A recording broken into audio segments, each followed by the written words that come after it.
So when it comes to this mirror window and its placement, there's pros and cons to each side of placing this mirror window. So if you place the mirror, or if you reinforce and place the mirror on the left side, it's going to make it much more difficult for the attacker that might repel on kid's window in the round to deny someone playing that mirror window versus having it on the right side.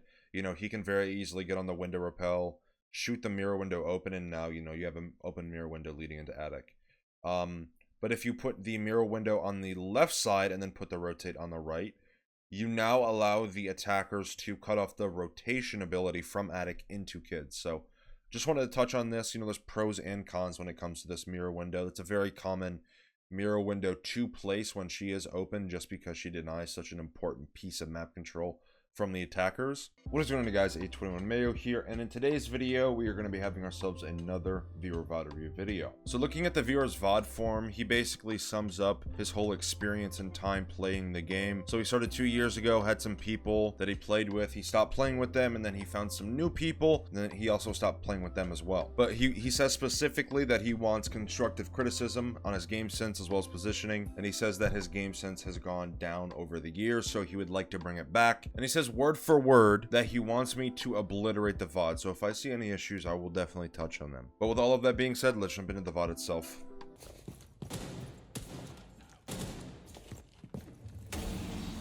I think I got the mute jammer. There's a guy in the hatch, I think. There's a guy laying down in feet where you can barely see through the hole.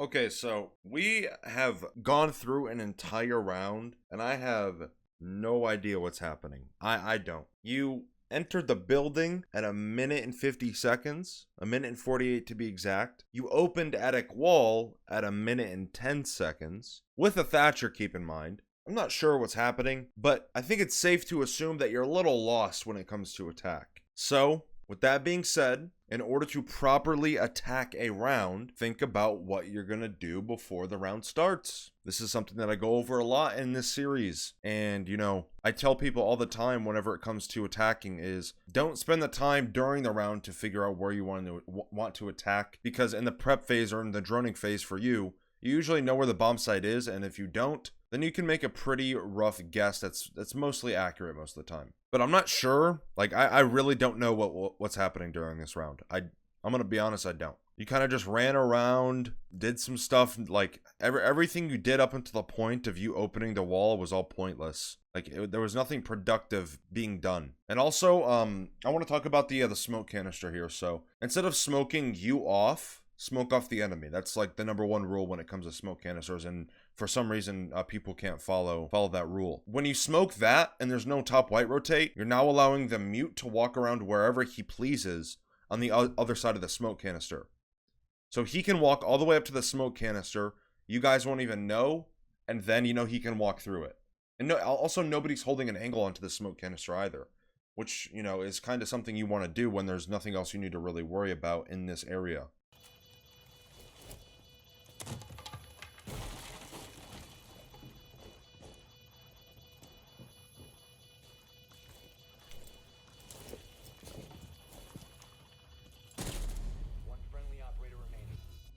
You know he's to your left, by the way. You know, I'm not sure how confident you are or how well you know the sound engine and stuff, but this guy is to your left clear as day. I mean, all of that audio is in my left earphone.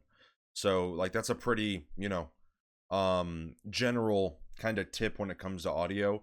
You know, with this game, audio does propagate, so you can't always use the fact that you hear something in your left or right earphone to properly and accurately figure out where someone is in their positioning.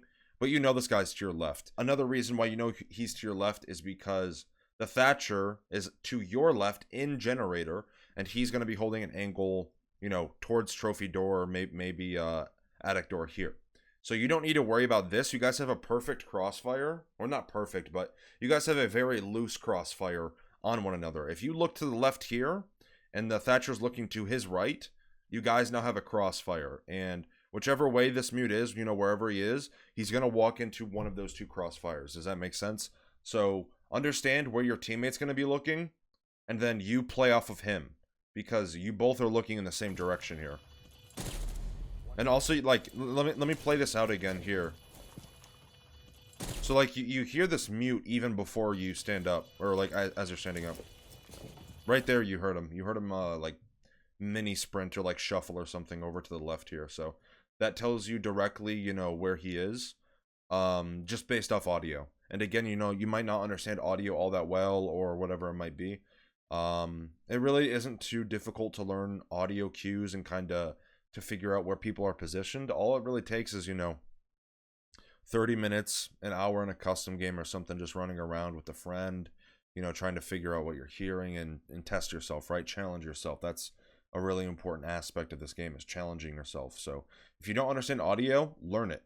I mean, you know, it's not like it's rocket science, right? Like it's pretty simple. All it takes is a little bit of dedication, and, you know, you'll be pretty solid when it comes to understanding audio. Before we carry on with the video, I quickly want to mention that 50% of you guys aren't subscribed. So if you guys have not hit that sub button already, I would really appreciate it. It also helps out with the YouTube algorithm. I also want to mention that I can coach you. So if you guys want a private coaching session or a private VOD review session, there's a link to my Patreon down below in the description. And yes, I do coach console players. And lastly, I also want to mention that I have a second channel. What you can find here is exclusive content like private coaching sessions. You can also find tier lists and any other content that is from my Twitch live stream. A link to that is also in the description. Hey, on me, bandit.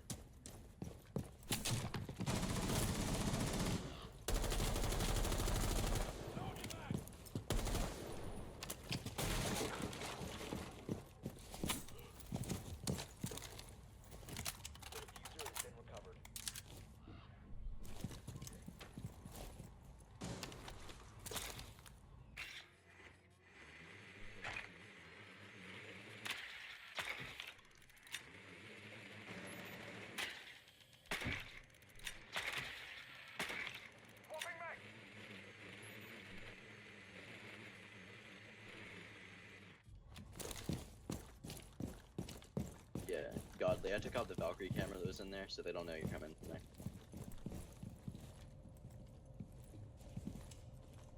There's a camera up to your left, though. Oh, watch out for the Legion. Yeah.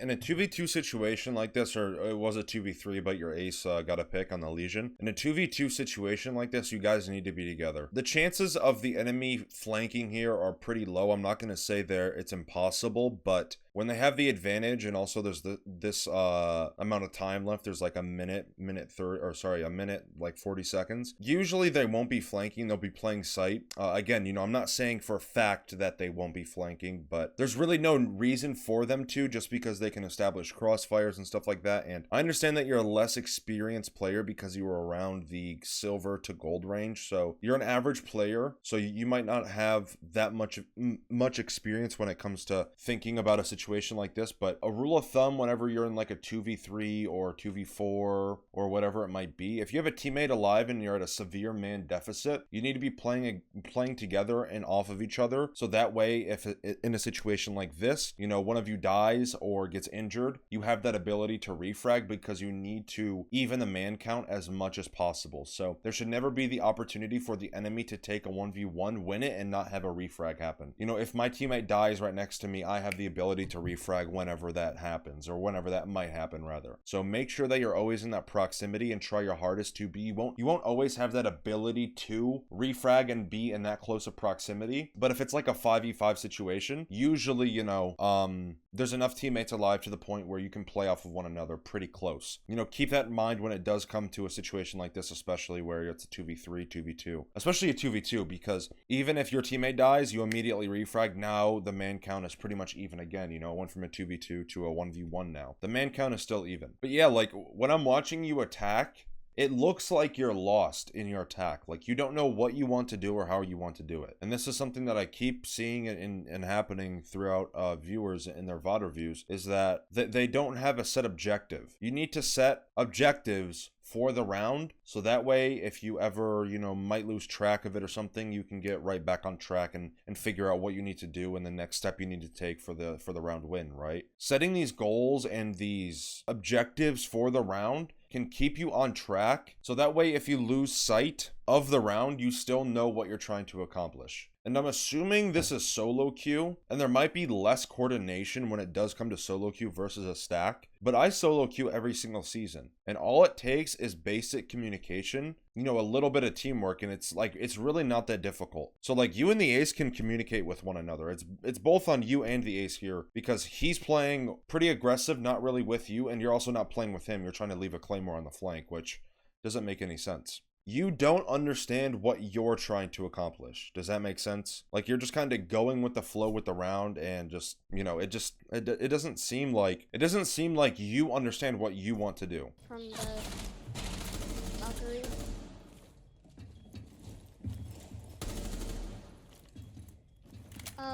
Maestro is in the little closet.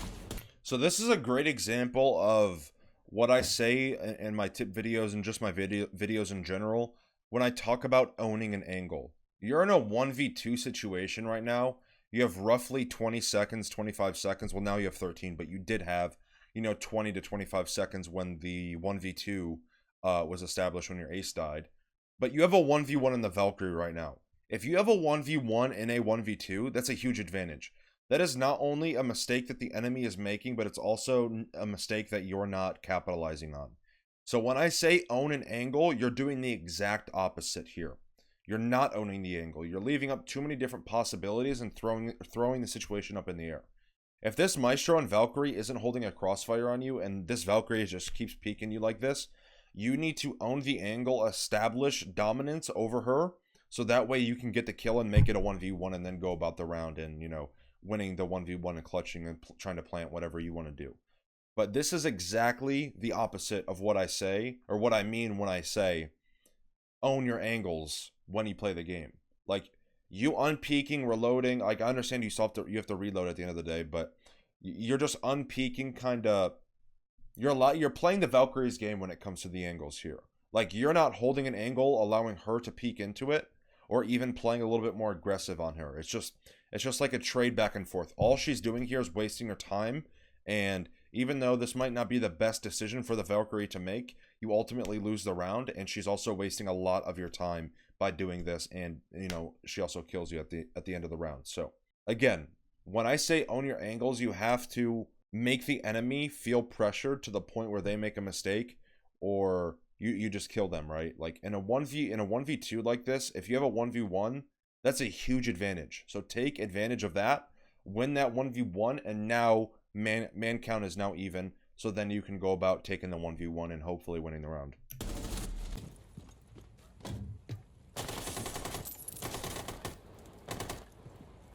Good shit. Valkyrie down.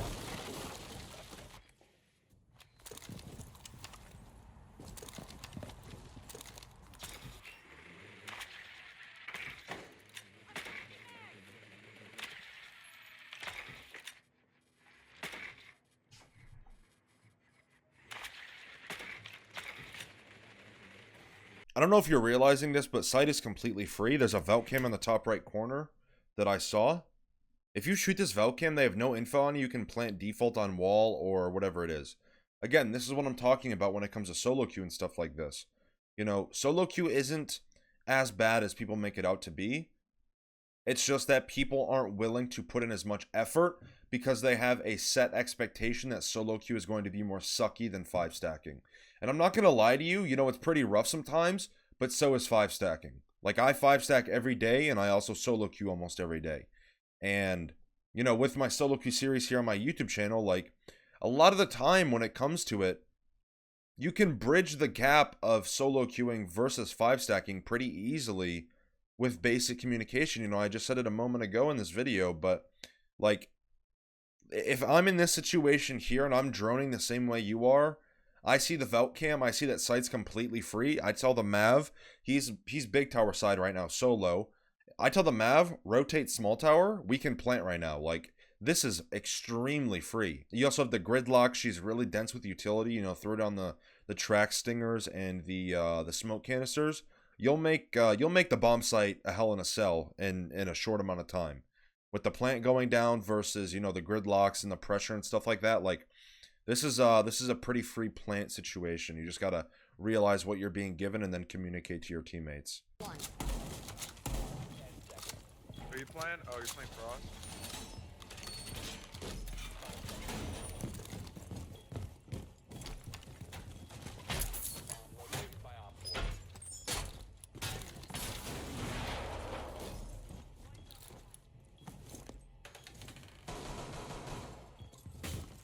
So when it comes to this mirror window and its placement, there's pros and cons to each side of placing this mirror window. So if you place the mirror, or if you reinforce and place the mirror on the left side, it's going to make it much more difficult for the attacker that might repel on kid's window in the round to deny someone playing that mirror window versus having it on the right side.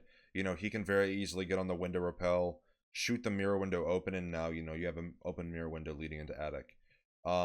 But if you put the mirror window on the left side and then put the rotate on the right, you now allow the attackers to cut off the rotation ability from attic into kids. So just wanted to touch on this. You know, there's pros and cons when it comes to this mirror window. It's a very common mirror window to place when she is open, just because she denies such an important piece of map control from the attackers. I just wanted to touch on this, you know, kind of break this down a little bit. Both have pros and cons, so I leave that up to you. See what happens, see what you like, you know, what the attackers are doing and stuff like that, and then make your decision.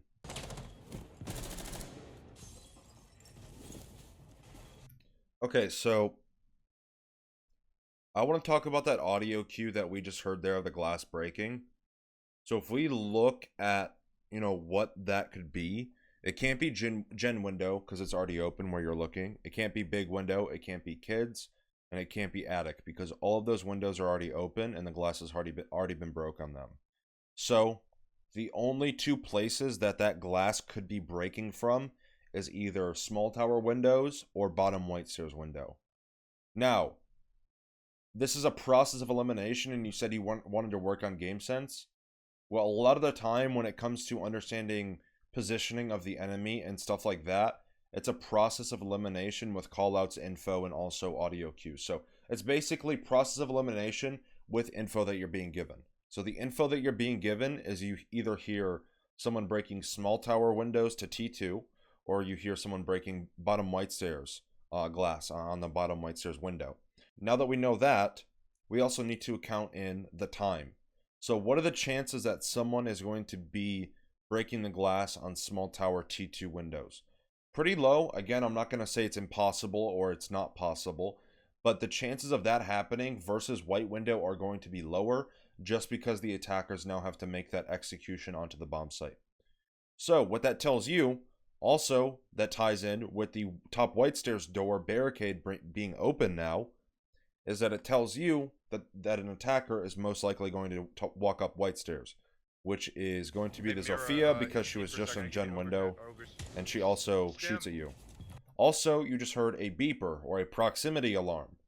The only place that can really be is either trophy, gen, or white, because nobody has jumped in big window and the dock would die if anyone walked through trophy. So, again, process of elimination. We know that it's either trophy door, bottom white stairs, or generator breach.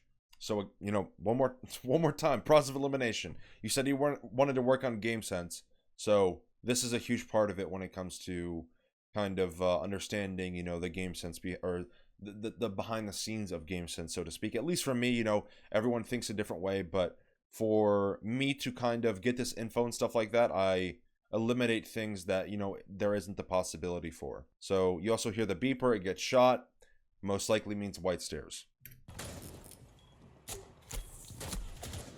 And then there's a Zofia top white. There's also one trophy door right now. So top white, big window, kids, and then trophy. Okay, actually nobody kids. I'm not Rotated off kids. Both trophy. Got it. One thing that when it comes to playing Mira is you don't always want to place your mirror windows the first thing during the round. Because one, it reveals their positions, so you don't really have that unpredictability factor of, you know, the attackers might want to push a side of the map, but now that they know that there's a mirror window looking there, they might not want to push there. So you want to have the attackers kind of walk into them, so to speak. Also, when you're in the prep phase, you don't know if they have a twitch or not. So, you know, I'm sure this has happened to you guys, and even me myself, is that you put down a mirror window, there's a twitch shown in sight, and it opens the mirror window, now like making it pretty much useless, right? So kind of you want to wait a little bit, feel the water, see if they have a twitch, you know, see where they're pushing, because you don't want to commit a mirror window to a place where it's pretty much useless, right? Like, you want to use all of your utility for the benefit of the team. Where did the bullets go? Stock's I just killed a power Zofia that should was be- near us. Stock should be able to res someone.